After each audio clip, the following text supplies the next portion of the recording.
What's going on, everybody? James Bouligny here with Cover1. We're going to go over some of the state games. Before we get any further into it, I have to welcome my co-host, Ryan Chadwick. Made it back from Dallas, guys. One piece. The state games were awesome. And we're going to talk about state games. Before we do, here's a quick word from Whataburger. Whataburger's Buffalo Ranch Chicken Strip Sandwich is back. Chicken strips. Chicken strips. Chicken strips. Ranch. Ranch.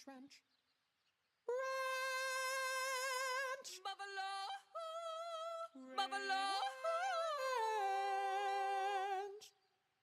Monterey Jack cheese.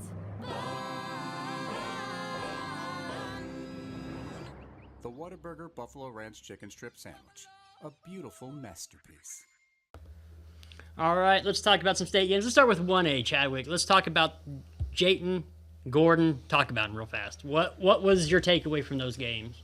I mean, first off, congratulations to the South Plains for, getting to your schools to the state games. Even though it didn't really work out the way we wanted for Whiteface, man, we saw exactly how talented Gordon was. And, I want to talk about them first. They not only have the athleticism, but they have the team size.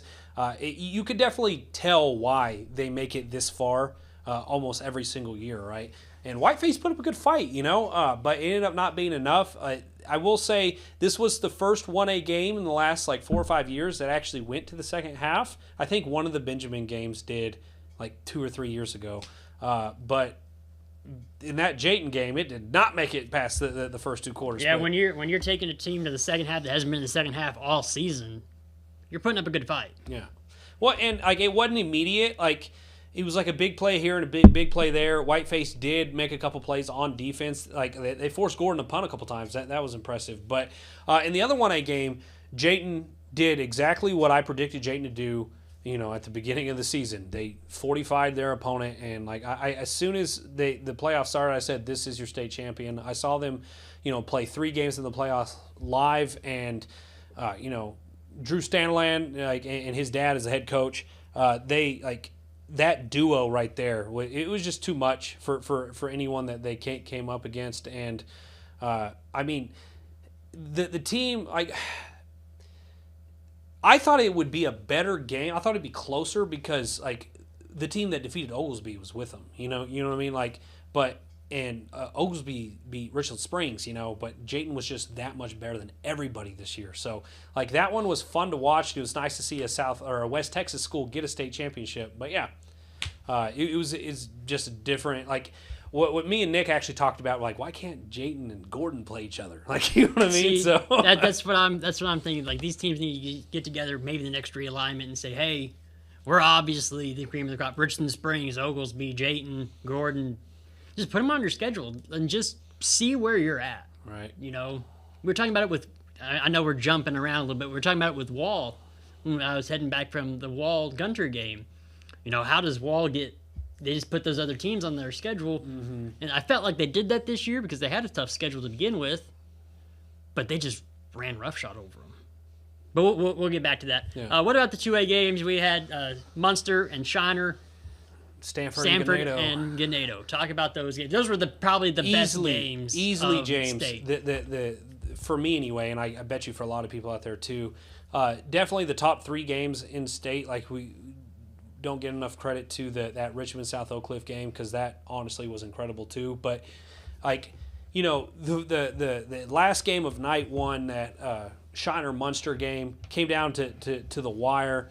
Munster scores with less than a minute to play, and Shiner almost gets back and scores again, it comes down to a Hail Mary, but it's definitely one of those where the smaller school games were it's not usually like this either. The smaller school games were actually better than the big school games, just competitively, because that game, the Shiner Munster game, came down to the wire, and then the next morning when Stanford and Ganado played, that game went to triple overtime, Which is incredible. Yeah, found out that the high school triple overtime games followed the college route, and, after the second overtime, they just do 2-point conversions so they have a winner. Say what you want. I hate that rule. I just think it limits your playbook to a bunch of bag of tricks. It's not, I think that Ganado was the better team in that matchup, but, you get one shot. I don't know. I don't like it. Like I think they should at least give you a series from like the 10. First and goal. Right. I think that would do it. But they start on the 20, and on the first the two first two overtimes. overtimes they start on 25, just like college. You know? Okay. And if the game's tied after, because you can kick field goals too, the first two overtimes. But after the second overtime, can't kick field goals. It doesn't start from 25 anymore. It starts from the 3, and you have one play from the 3 on each side. It's like I don't know if you saw the limits your Georgia playbook so much. Well, though. exactly. The Georgia Tech 7 overtime game that Georgia won, 7 overtimes. It was 2 real overtimes and then 5 of that. I don't know. Like I get that they want to completely eliminate the fact that A&M and LSU took it to 8 real overtimes. 5 or 6 years ago. It was the highest scoring college football game in history. But I don't know. Like I have been a part of and watched. Just growing up in San Angelo. When Central took a team to 6 overtimes, like that was electric. That made me fall in love with football as a little kid. It was just like nonstop excitement. Like it just felt like it was never going to end, And then with a 2-point conversion play, yes, it does make the game shorter. I guess I don't know. I don't really know why they made the change, but I don't like it. I mean, I guess you could always go to 10 overtimes if you can get it 3 yards, but that's limit your play. But it's almost I would rather have first and goal from the 5 than first and goal from the 2. Yeah, or like because you have a little bit more. You have 15 yards to play instead of 8 yards. Yeah. No, believe me, James. Or I'm right there with yards. you. Needless to say, Ganado was a better team in that one. Stanford put up a heck of a fight, though. What was the running back's name? Remind me. Caston Vega. Yeah, Caston Vega. Like he was renowned throughout the season and the playoffs as a real bruising runner. It was real the heart and soul of their offense. Ganado locked him down, right? He didn't get to make his impact on the offensive side of the ball. He made it all on defense. And like I voted for him for defensive MVP. I think he had anywhere from 15 to 19 tackles in that game. I can't remember his exact stats, but of course they ended up giving it to the Ganado kid who intercepted the final pass in the end zone. Like I get it, completely understandable. But like I just do want to shout out Castavega. Like he played lights out. So another successful season for the Stanford Bulldogs and the Big Country as a whole. Made it further than the Concho Valley did this year, so dang it, maybe next year, But good for y'all, good for Stanford. I watched them play against Post. I looked at Nick when it happened. I was like, this team's going to be like I thought I was watching the state champions right there. But Ganado proved just like last year when they kicked Mason out of the playoffs that they are the team to beat. And so the crazy thing is, James, they're going to be just as good next year too. How many seniors they have on their team? I looked at the rosters too, and I first off, 14 was a problem. Yes, he was. 14 was a problem for Stanford. Oh, I will say two touchdowns or 3 touchdowns. I can't remember. It was either Munster or Shiner. One of those teams had 5 seniors on it. Whoa. Yeah. So like, I think it was Shiner. I think Shiner had 5 seniors on that team. So you think Shiner was good this year? They'll be back next year. But yeah, let's go ahead and move on. We can talk about the 2A games all day. Well, let's talk about 3A games. We got Columbus, who took it to Malakoff. Yeah. And then we had Gunter and Woodville. And that game was a lot better game than I thought it was going to be. I did feel that Wall or Gunter, whoever won between those two, would win state. Well, I mean, as good as a 28-0 game can be, right? Like, but defensive battle. You said sacks were. So I remember I at will the say beginning of the game it was send back sacks is what it was. Yeah, I said to Nick after the first quarter, because it was 0-0 after the first quarter. I was like, hey man, we're gonna have to start sending back defensive plays. Yeah, I was like, what's going on? Why is there no score? Why you're gonna tell me Gunter hasn't scored yet? Yeah, and no, they sure haven't, enough, but the Woodville defense was legit, right? Well, and Woodfield's defense was legit, and Gunter's offense scored 2 times that whole game. Like, the real difference maker in that game was special teams. Gunter took a punt return back for a touchdown and a kickoff return back for a touchdown. So say what you want about Woodville, but their defense showed up and they proved that they deserved to be there. On the offensive side of the ball, if Woodville and Wall were to play, Wall's also winning that game. So I stand by what me and James said last week, that last week was the real state championship, that winner coming out of Regions 1 and 2. But, Woodville played their hearts out. The defense allowed 14 points. Like, say what you want. It's not on the defensive unit to stop punt returns and kick returns. Like, maybe at those small schools, but, like, it just proves why, like, that is the forgotten phase of the game, that third phase of the game, special teams. And that's, like, when you see the NFL changing the rules to take the kickoffs out of it, I'm like, it's still one of the most important phases of the game. Look back at the Gunter Wall game. You had if they score on the fumble recovery, and then they score and they get those 3 points on the extra points when they had the 3 touchdowns being game, it's a tie game at the end. So it just proves how important special teams is. Maybe the drive before the last one that Wall had, maybe they don't go for it on 4th and 18 in their own territory, like or 4th and 8 or whatever it was, like on their own 40-yard line. Maybe they punt it, instead, like they're only down 7 at that point. Sure, there's a coach out there that needs a job that has a son that's a good kicker, right? Maybe. I don't know. Hey, with that being said, though, that freshman kid stepped up, No. Yeah, like I'm not. He's I was leading 14, 15, I was leading into the Columbus game where Grayson Rigdon went off and had himself another monster state game. The sellsword himself. Yeah. The football player for hire. Nah. I guess you could say that. So Grayson Rigdon played for that Columbus team, and they absolutely shelled the defending champion Malakoff. Like, that game wasn't even interesting to watch. It was over after the first quarter.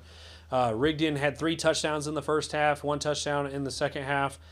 He finished. The kid can legitimately play. Yes, I want to preface this by saying we're not dogging on the I'm kid not dogging or on his athletic ability. No, he can play at any level of the sport. He proved it, and he's going to go prove it at Wyoming now. Yeah, he finished with over 140 yards rushing. Like, he wasn't really a factor in the passing game, but he didn't have to be.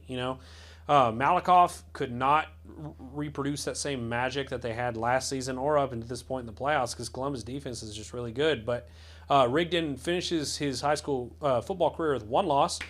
He won state championships at Strawn, 2 at Benjamin, all at the 6-man level, and then, of course, 1 at Columbus at the 3A level. So he originally had gotten offers from NC State, but it looks like he wants to be a 2-sport D1 athlete. So he signed with Wyoming. He's going to play football and basketball for the Cowboys. As impressive as his football numbers are, his basketball numbers are just as impressive. I would argue he's a better basketball player. I think that's accurate. I think that's an accurate statement. Like, he needs to grow a little bit. I don't think he's going to get any taller, but like, he needs to grow if he wants to like actually be someone in basketball. But his shot. He got some height to him though.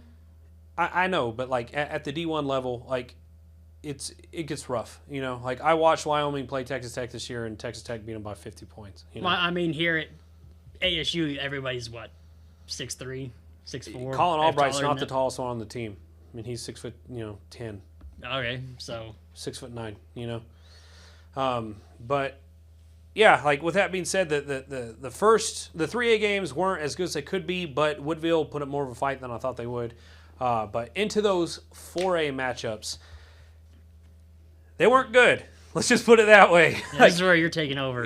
What was your biggest takeaway from anything you saw from the 4A matchups? Richmond Randall can play.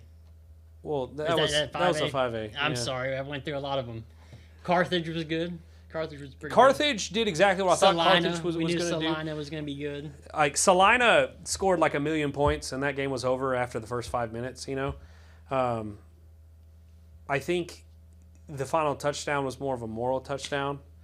But Salina won their 10th state championship. Highway 286 or 289 got Gunter and Salina. Yeah. I mean, shout out to Salina. They are experiencing a population boom right now. My brother actually lived up there a couple years ago. He built a house up there. But that program has been completely revived by the explosion of Frisco. So expect to see the Bobcats back. But, well, I mean, population booming, they're going to move up. Well, they did. Well, I mean, if it keeps booming, they'll keep moving up. I'm pretty sure Salina used to be a 3A. They might have been. Yeah, I don't know. But the 4A games were not good. The 5A games, Smithson Valley, I did not expect them to come back and win that one against Highland Park.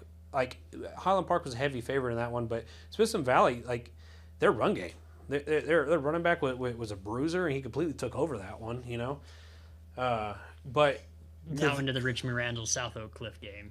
Yeah, leading into that one, where South Oak Cliff is like a 20-point favorite, and it's just like, all right, guys, like we get it. And disappointingly, though, that was the lowest attended 5A game in the last 10 years.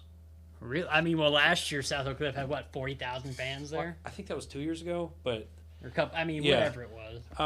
2 or 3 years ago, it was their first one. They were still 4A school, right. But that game, man, Richmond Randall came out and punched him in the mouth in that opening kickoff return for a touchdown. I don't know if y'all saw the reel that we got put out on Facebook, but he was running right at me when I was filming that thing. That was pretty cool. But South Oak Cliff went down, 17 early, right?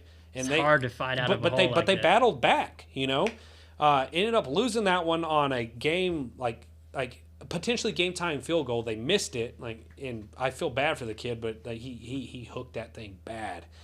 And if y'all see the video, you can see me standing underneath the goalpost on that one too. So I was there for that. That was easily top. That was the third of the one of the top 3 games of the entire state experience for me. But I mean, shout out to South Oak Cliff and Coach Todd for They'll be back. battling back. Yeah, They'll be back. South Oak Cliff is always been good. Well, how hard it is when you go down like that. You can either fold or you can make that long uphill slog. No, I back mean, into the game. And I was at a game earlier when Miles played Lindsay and Brock, and they gave him 14 points. I saw them battle back, but they just couldn't. They just didn't win. But when you give them 14 points, the first play was first off, the quarterback for Lindsay was the dude. He ripped off a 60-yard run. It's like, okay, this might be a different game than I thought it was going to be. But when you spot a team, I mean, Sterling City did a couple years back when they played Windthorst. They spot them 2 touchdowns and then ended up being a 14-point difference. Like that 14 points at the beginning is what sunk it for you. But finally, the last 2 games, the 6As, man. That first game was a lot of fun.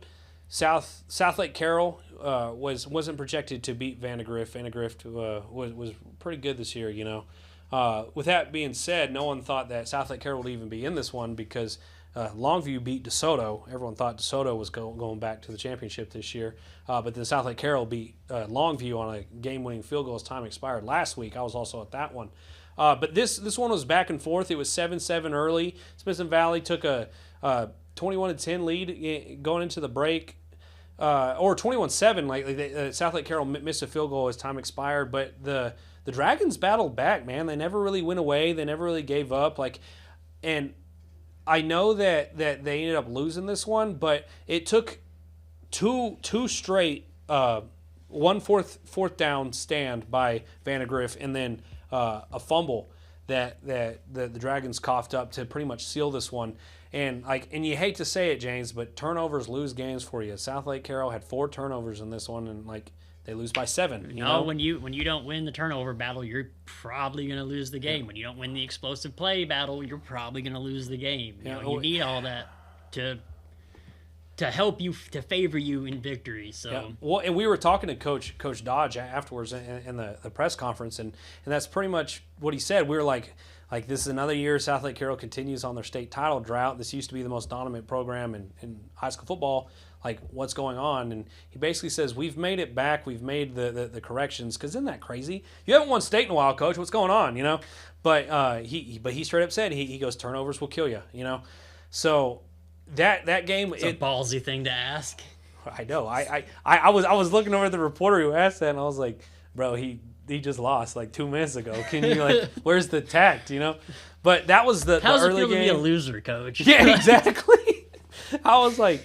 Man, but shout out to Logan O'Brien. He's a former Central Bobcats quarterback. He was on that coaching staff for the South Lake Carroll Dragons.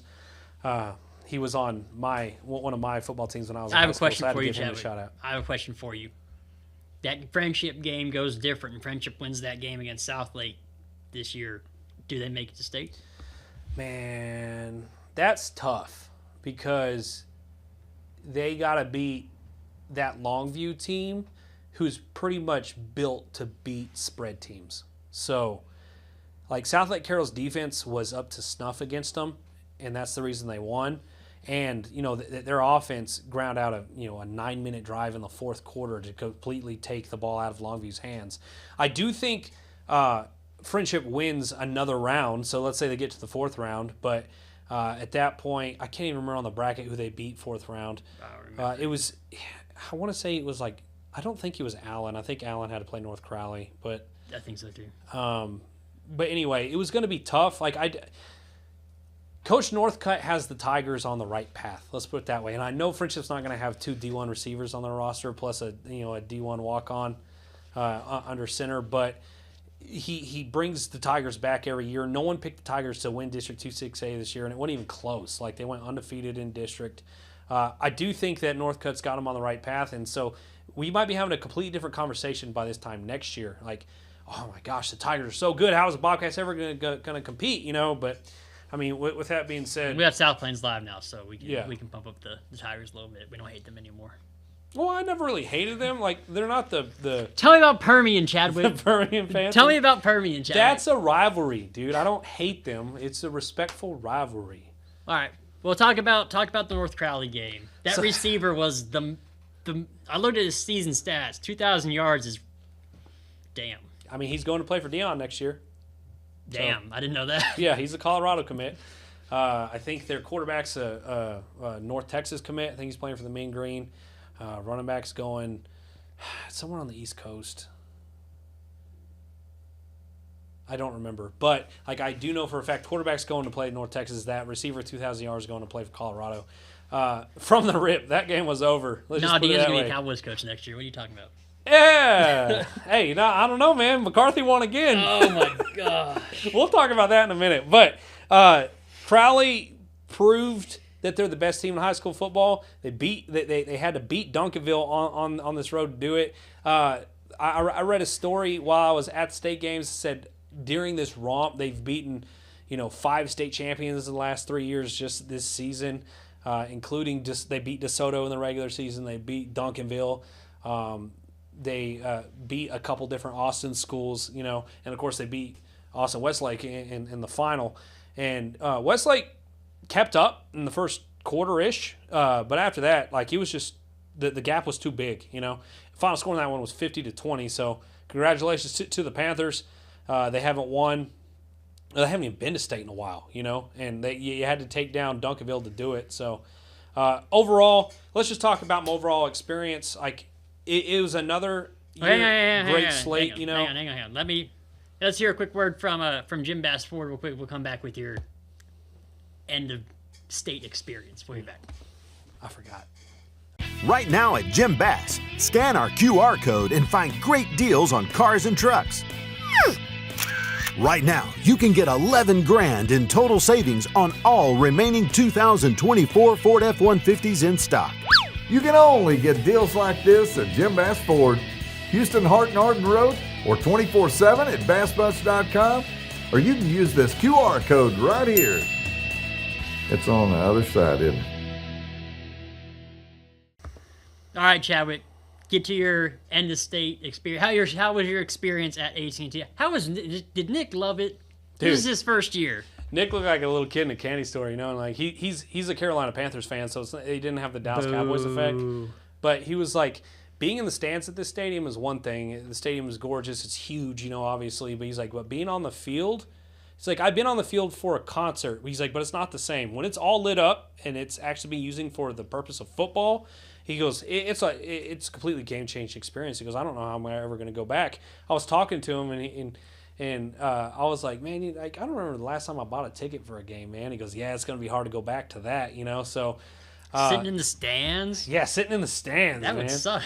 Yeah, Be on the field, on the sidelines. Yeah, like I think it was a good experience for both of us. Of course, it's a lot of work bringing all this to y'all every year, but I wouldn't have it any other way. It's a lot of fun to do.